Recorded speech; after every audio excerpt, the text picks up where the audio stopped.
Open Adoption and Family Services, Birth Parent Voices, Advocates, and Activists. At Open Adoption and Family Services, the voices of pregnant and parenting moms have shaped our agency. We trust expectant parents to make their own reproductive decisions. Their thoughtful insights and perspective guide our services and programs. Meet 3 influential birth parents who have placed their children in open adoptions.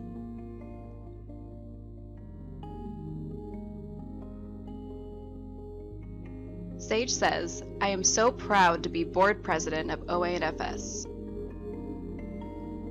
Birth mother Sage placed her son Teo with adoptive parents Jen and Aaron in 2012. When I think about open adoption, I think about love. When I found out in 2012 that I was unexpectedly pregnant, my very first concern was knowing that this child would grow up knowing that he was loved. I did a lot of research into the various different families and was immediately drawn to Aaron and Jen. They have a really beautiful video on the website that just was so exploding with their love for each other. I knew that this was the right family. So in 2012, in April, Teo was born. And I was just reflecting on this moment the other day about in the hospital. I had written on the mirror, "You are loved." When the moms arrived and they were there for his birth, which was its miracle in and of itself, they saw that immediately and took it to heart. And for years later, in their home, they had written on their own mirror, "You are loved." It's little things like that that really show how much we do love each other. Says Angela, "It's so important for a mom to be in her child's life." Birth mother Angela placed her twin sons Carter and Trenton with adoptive parents Jamie and Tanya in 2009. At the time, she was struggling with substance abuse and at risk of losing her parental rights. Angela planned an open adoption so she could stay involved in her children's lives. I just wanted to share with you how my relationship is with Jamie and Tanya. There's some people that I am so blessed and grateful for. We have built a wonderful family relationship, a loving friendship, and just have great times.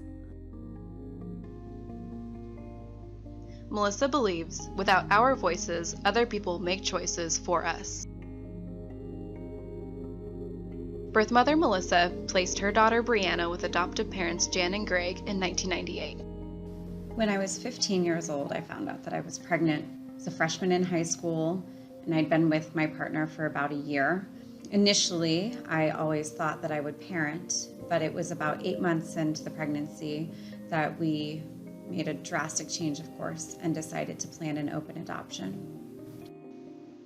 What do you appreciate about your child's adoptive parents?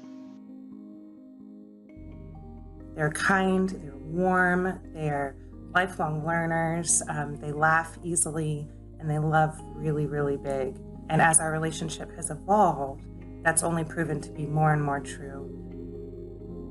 A few things that I really appreciate about Jamie and Tanya are the funny jokes that they tell and the way that they include me in a lot of the stuff that they do with the boys, the way that they love my family, my mom, my other 2 children, my grandbabies. They've been a part of my daughter's wedding. It's just been amazing. Words can't even describe how much I love Jamie and Tanya. They are the best parents, the very best parents on this earth. Greg and Jan were everything that we hoped we would have been in preparation for parenting. They have provided such just a foundation, I think, for our entire family. And they just have been such authentic and genuine people and really have modeled everything that I would have hoped for in a family for Brianna. How has your relationship with your child evolved? I've always been Mama Sage to him, which is an honor to be called that. But his understanding of what that means has changed, and that has been really special to watch. So he knows that he's adopted. He knows who I am, that he was raised in my belly. He knows that the moms are his moms, and he knows that I love him. And so when I go to visit and he's really excited to introduce me to his bus driver, this is Mama Sage, there's nothing more special than that, to have him have so much pride in his family and where he comes from. My relationship with Brianna over the years has certainly changed, as I think it naturally would. So earlier on, she was kind of getting to know me just as me. And then over time was really able to, I think, develop a deeper understanding of what our relationship meant. She's a young woman, 21 years old, and we, I think, have just grown into this relationship now that is very natural. It's a unique and special bond. What are some favorite times you've had with your children and their adoptive family? We have many times going on a week-long vacation over to the coast, Lincoln City, and spend our time down at the beach with bonfires, roasting hot dogs, and making s'mores, and going down to the parks when I'm up there, making sugar cookies with frosting tops, and beadwork and tie-dye t-shirts. Just have really fun activities and enjoy one another. How did your open adoption experience inspire you to share your story with state legislators?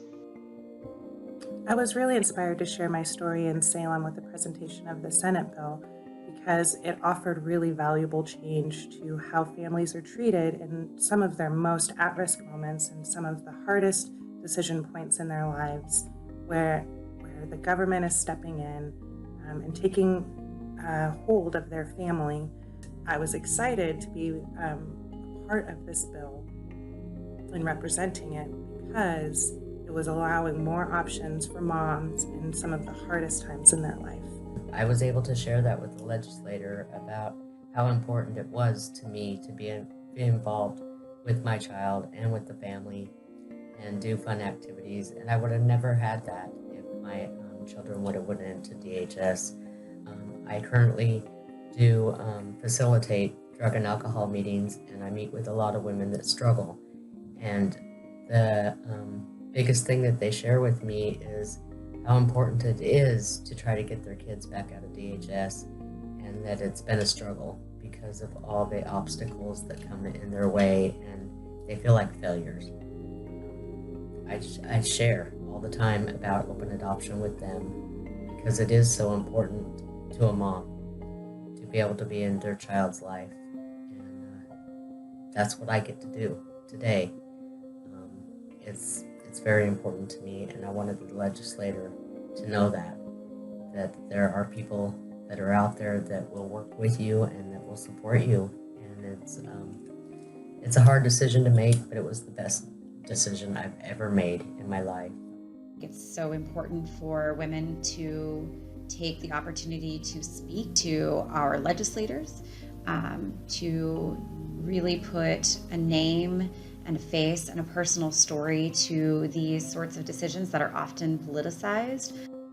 These open adoption activists advocate for all birth moms to have access to the rights that OA&FS provides.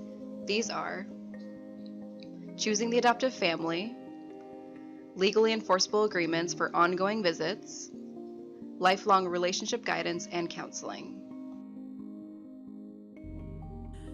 I am so proud to be a part of this organization because of the dignity that they bestow upon birth moms, the respect and regard that they hold up every part of this family, and the love that they show, the very sincere love that they show for trying to bring families together and helping them succeed.